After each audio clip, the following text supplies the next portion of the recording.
honte de faire ce sport sérieux. Excuse-nous, l'autre elle fait du golf, elle se prend pas pour n'importe qui celle-là. Ah ouais, mais tu dois avoir des sous, toi. Non mais c'est bon, tu fais du golf, tu peux me le payer. Tu vas t'entraîner pour le sport de riche là? C'est quoi tes parents comme métier? Normalement, De faire ce sport sérieux. L'autre elle fait du golf.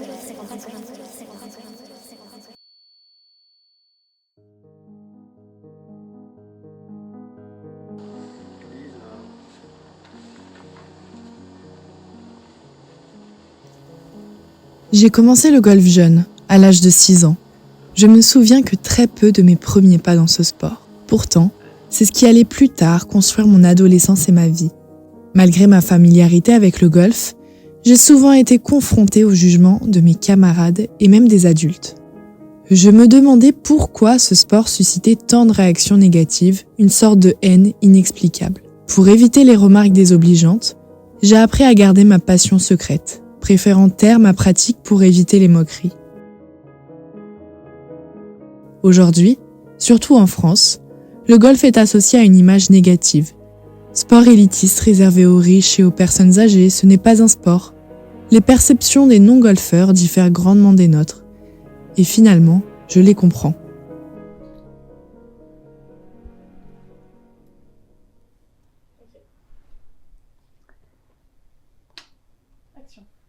Alors, je m'appelle Juliette Geoffroy, j'ai 22 ans et je suis étudiante en 4e année en école de communication. En fait, quand j'imagine le golf, j'imagine des gens très bien habillés qui font du golf. Et un peu, je vois aussi ça comme de la discipline et de la rigueur. C'est vraiment les premiers mots qui me viennent en tête. Je m'appelle Emma Bonacorsi, j'ai 22 ans, bientôt 23 ans, et je suis en alternance à Orange, où du coup je fais de la communication interne. Souvent quand on me parle de golf, c'est vrai que j'idéalise les séries un peu américaines, où c'est des grands riches dans des belles maisons qui font du golf, leur passion, leur loisir. J'ai rarement eu des amis autour de moi qui me parlaient du golf, qui pratiquaient du golf. Le seul golf qu'on parlait, c'était du mini-golf, mais sinon... je connais aucun ami à part Lisa Lemaire qui fait du golf.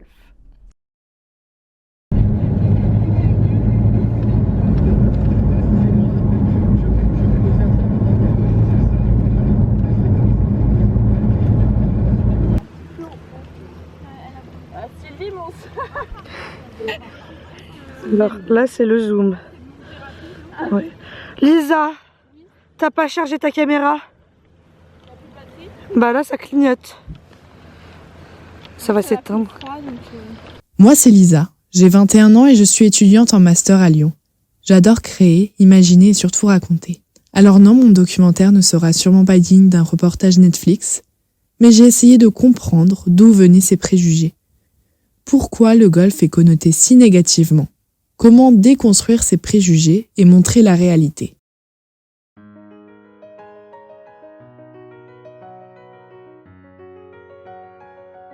Pour comprendre tout ça, il faut comprendre la naissance de ce sport. Et les origines précises du golf ne sont pas clairement définies, mais on pense que ce sport est arrivé au Moyen-Âge en Europe. Certains attribuent ses racines aux jeux de balle joués dans l'Antiquité romaine, en particulier au jeu romain du Paganica. D'autres suggèrent des liens avec des jeux similaires pratiqués en France, en Belgique ou aux Pays-Bas. L'Écosse est largement reconnue comme le berceau du golf moderne. Au XVe siècle, le jeu était déjà pratiqué dans plusieurs régions écossaises.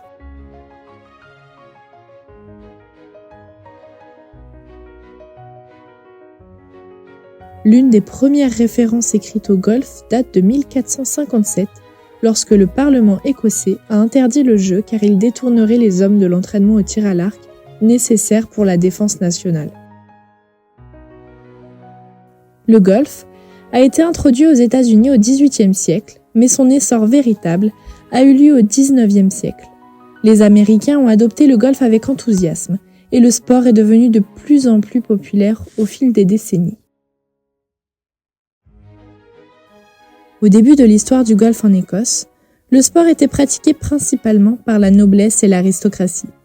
Les premiers terrains de golf étaient souvent associés à des châteaux et des domaines privés.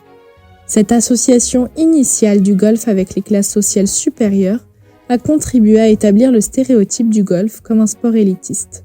Au fur et à mesure que le golf gagnait en popularité, des clubs privés ont été créés.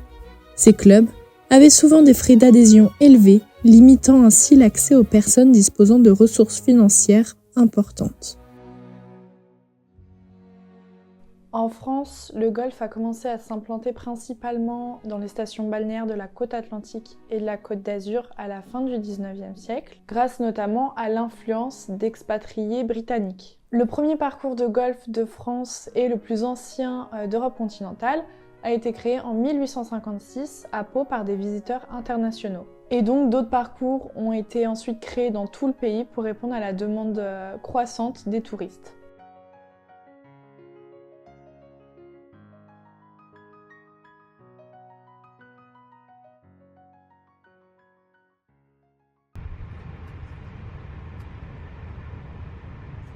Moi, par exemple, quand je t'ai dit que je faisais du golf, quelle a été ta première impression? Pour être tout à fait honnête, c'est que vu que je n'avais pas de golfeur dans mes proches et que j'avais toujours eu cette idée par rapport au golf, je me suis dit que du coup, tu avais les moyens de pouvoir jouer au golf, que ta famille avait les moyens et que peut-être ça découlait d'une tradition de votre famille et que vous étiez assez aisés pour du coup, de génération en génération, pouvoir jouer au golf et en faire sa passion. Pour moi, c'était vraiment ça que j'imaginais quand je t'ai rencontré et que tu m'as dit que tu jouais au golf.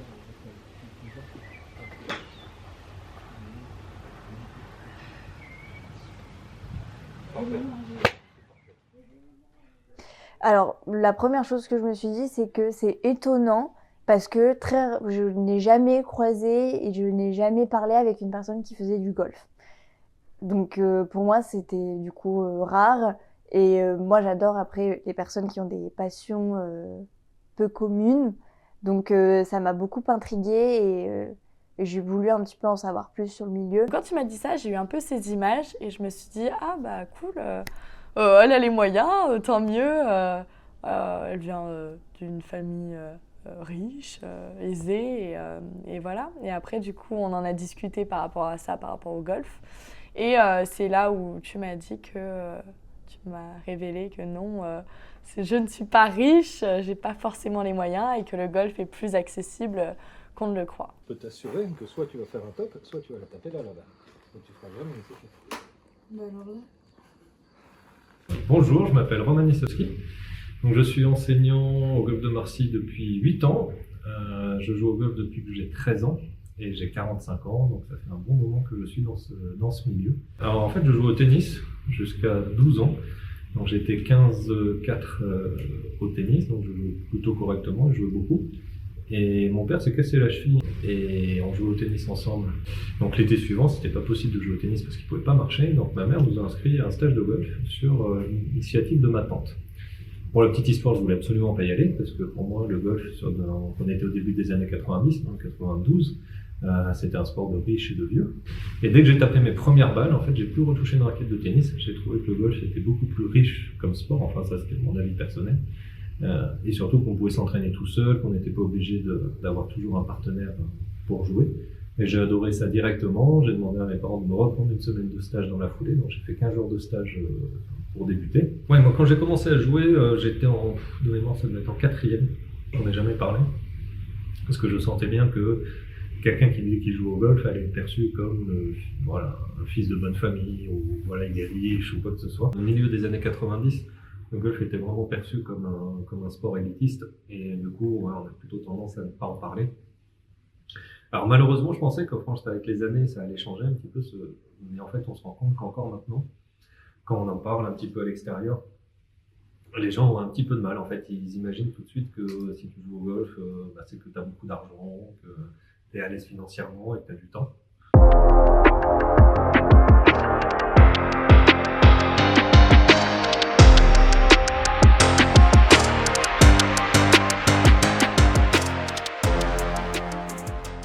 On voit que le golf est quand même beaucoup plus populaire aux États-Unis qu'en France et cela s'explique par diverses raisons. Déjà, on sait que les États-Unis ont une culture sportive très développée et cela se renforce donc avec les prix des universités où les sportifs sont largement plus aidés que les non-sportifs puisque des bourses sont mises en place pour financer leurs études.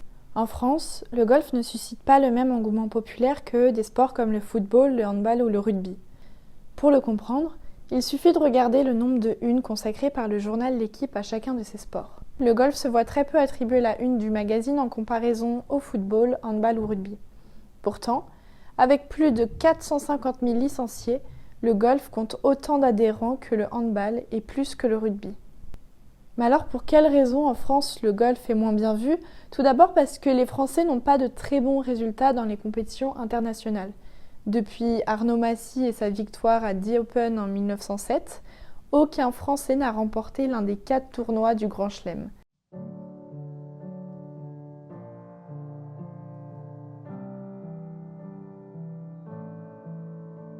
C'est dans le golf féminin que la France se démarque puisque Céline Boutier est la seule joueuse de golf française, toujours confondue, à avoir fait la une de l'équipe.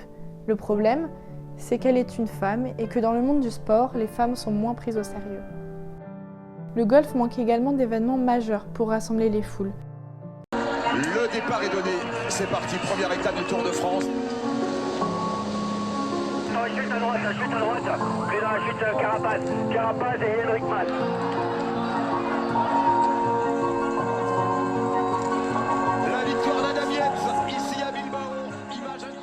La popularité d'un sport est souvent liée à un grand événement sportif comme Roland-Garros pour le tennis ou le Tour de France pour le cyclisme.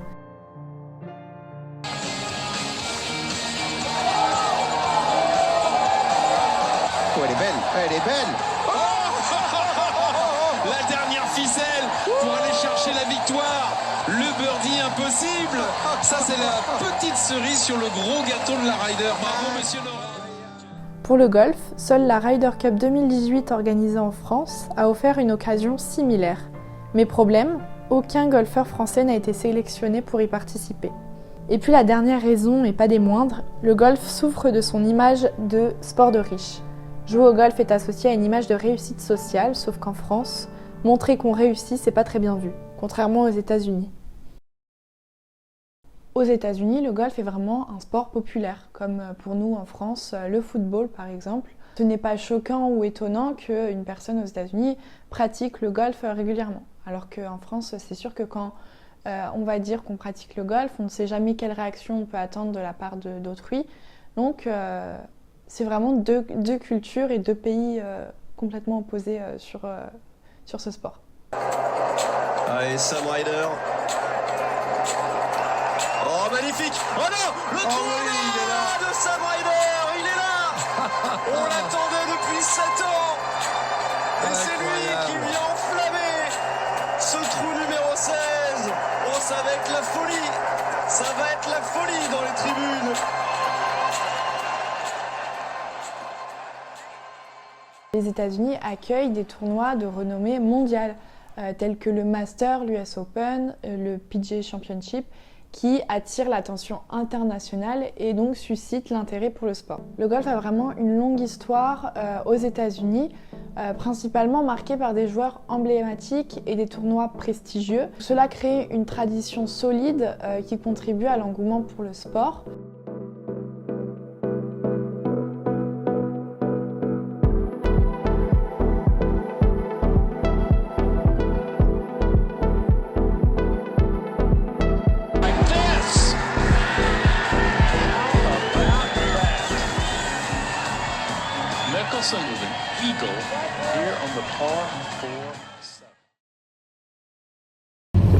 Mais c'est un sport de riche, c'est un sport de privilégiés. Je sais que les tarifs baissent un peu, mais dans l'acception populaire, golfeur, c'est riche, je suis désolé.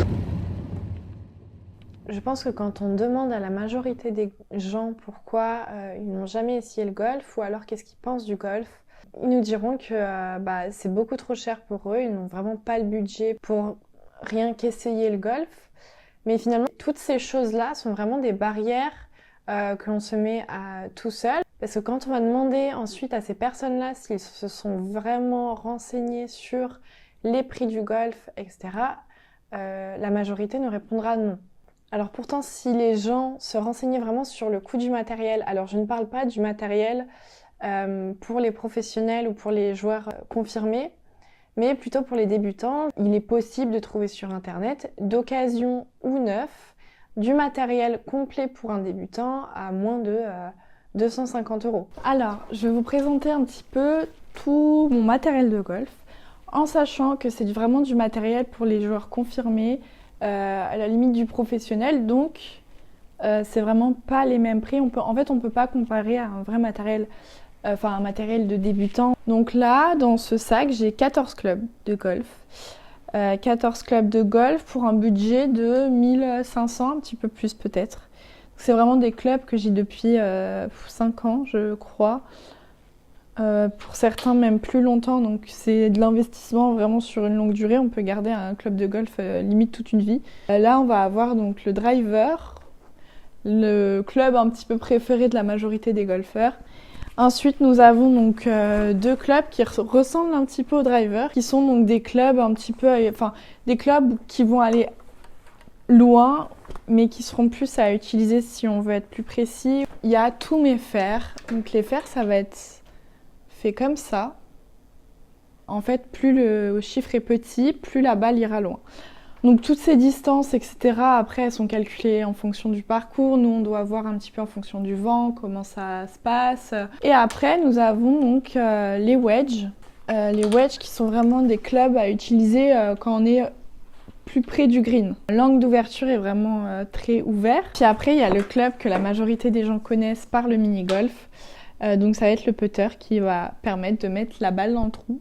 Et en fait, qui va être le club le plus important d'un sac, parce que c'est ce club qui détermine tout. Alors là, j'ai présenté mon sac pour une joueuse qui joue au golf depuis toute petite, 15 ans, et qui fait des compétitions nationales, etc. Pour un débutant, on aura besoin de 4 clubs. C'est largement suffisant pour un débutant qui veut juste commencer à taper dans la balle. Le seul moyen de faire tomber ces préjugés-là, en fait, c'est d'arriver à faire venir les gens au golf, qui s'en rendent compte, qui voient que, par exemple, sur du matériel, s'équiper de matériel, c'est pas plus cher qu'une bonne raquette de tennis.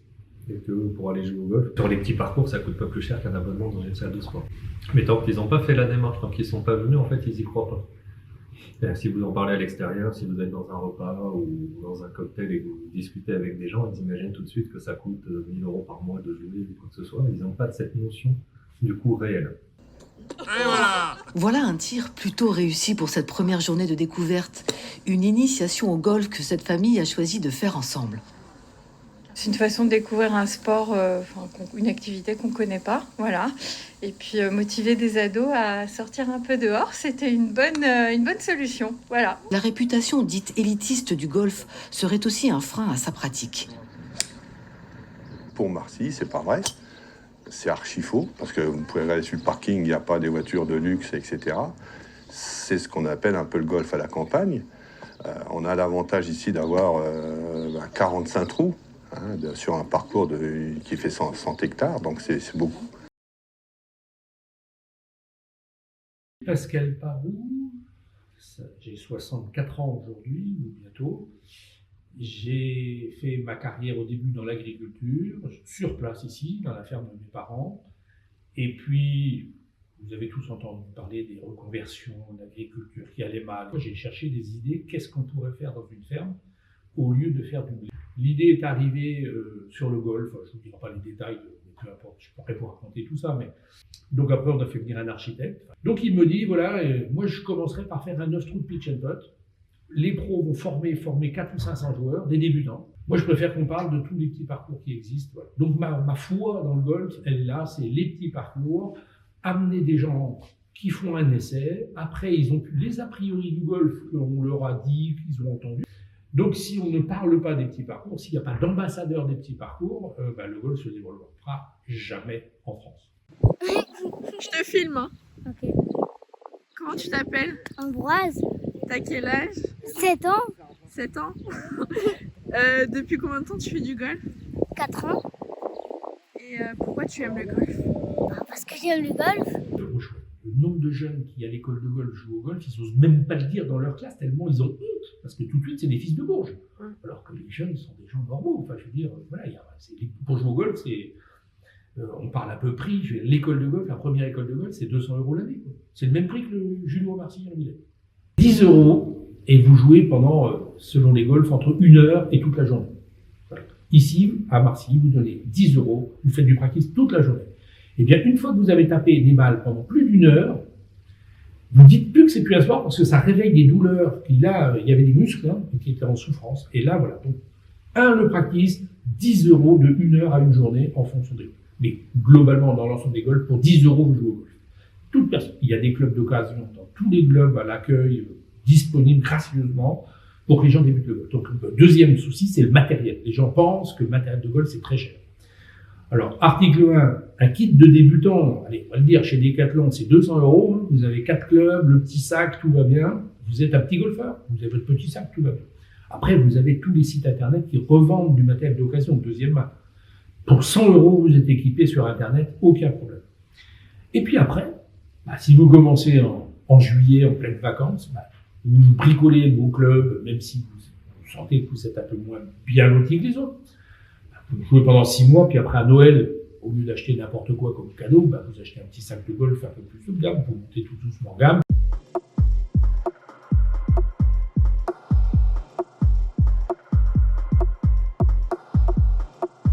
Les médias, la publicité et la représentation dans la culture populaire ont souvent mis en avant ce stéréotype du golfeur comme étant un homme blanc, souvent d'un certain âge, vêtu de manière élégante et évoluant dans des environnements luxueux. Cette représentation renforce l'idée que le golf est réservé à une élite financière et sociale, ce qui exclut de nombreux autres groupes démographiques. Dans High School Musical, c'est vraiment une de mes séries de films d'enfance et que j'adore encore maintenant. Et c'est vrai que le golf, c'est vraiment représenté par la petite fille à papa qui va pratiquer sa petite séance de golf. Cette famille est très riche, ça se sait dans la série de films. Et c'est leur rituel d'aller faire du golf ensemble.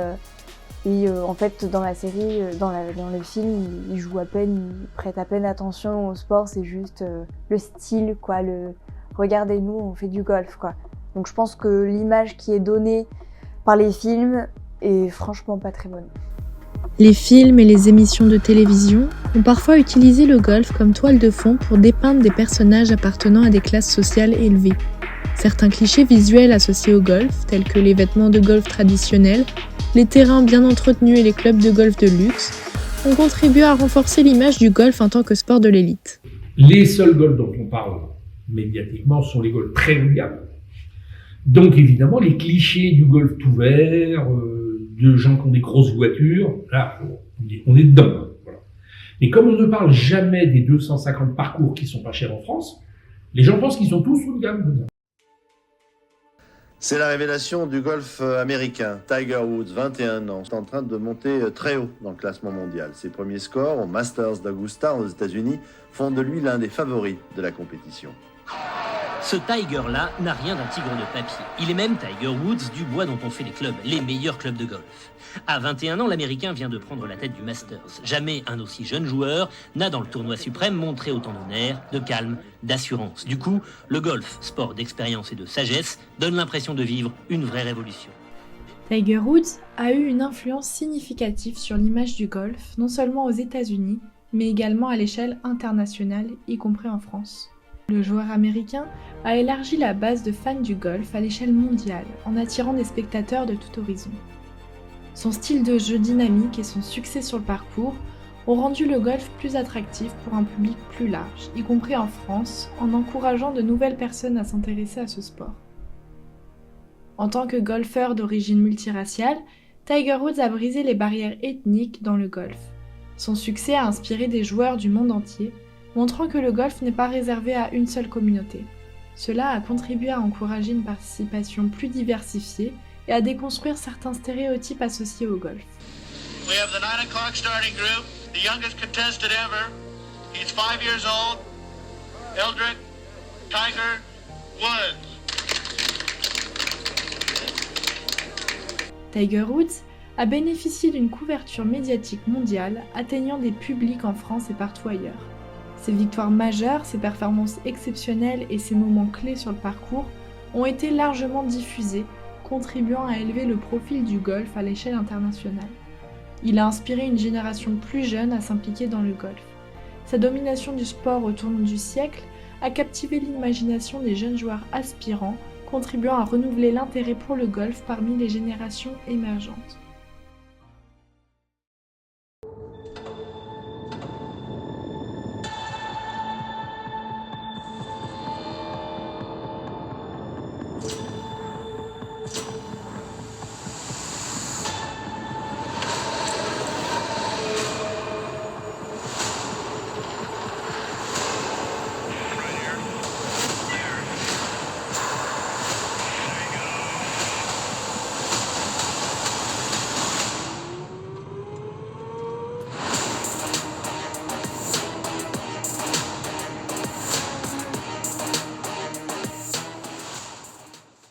Bien que certains médias renforcent les stéréotypes autour du golf, d'autres offrent l'opportunité de mettre en valeur ce sport, comme Netflix. Avec son émission en direct de Netflix Cup diffusée en novembre dernier, Netflix a mis en scène des joueurs de golf professionnels comme Rory McIlroy ou encore Rickie Fowler, avec des stars de la Formule 1 comme Pierre Gasly, pilote français. En France, la Formule 1 est plutôt bien couverte médiatiquement. La création de cette émission suggère une stratégie visant à élargir l'audience et à attirer l'attention du public en associant deux disciplines sportives distinctes. Cette approche témoigne des efforts déployés par les médias pour explorer des synergies entre des sports variés dans le but de susciter un intérêt accru et de diversifier leur audience.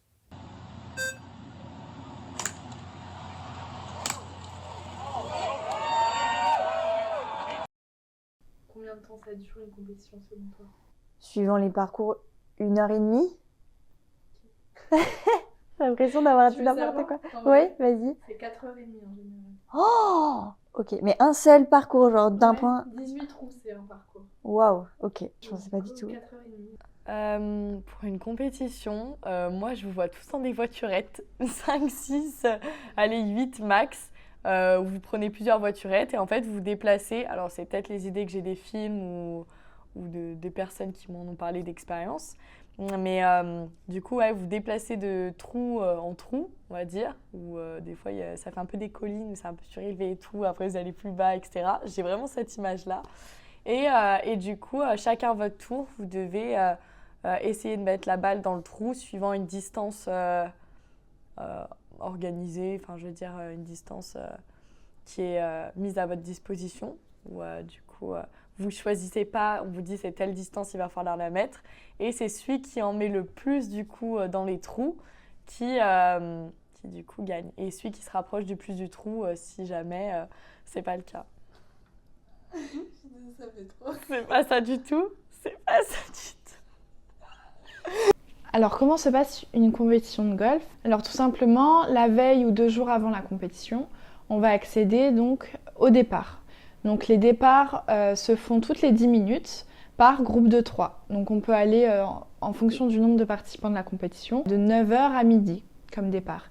Et en intervalle de départ, on va avoir 10 minutes. Donc 9h, 9h10, 9h20, vous avez compris. Tout le monde va partir du départ numéro 1 pour arriver jusqu'au 18. Donc il y aura vraiment 18 trous à faire. Les départs espacés de 10 minutes sont vraiment réfléchis pour qu'une partie puisse se passer sans beaucoup d'attente et que la partie soit assez fluide.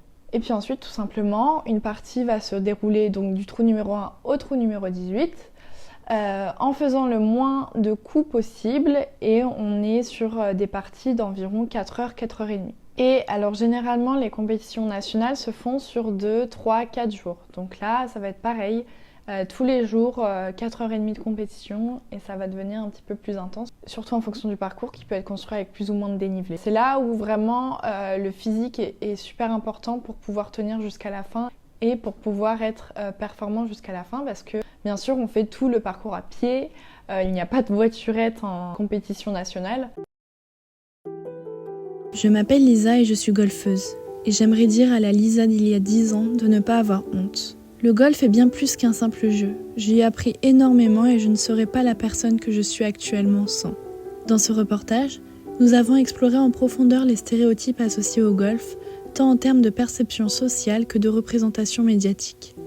Nous avons vu comment ces stéréotypes sont influencés par des facteurs historiques, culturels et politiques, et comment ils peuvent perpétuer des divisions sociales et économiques.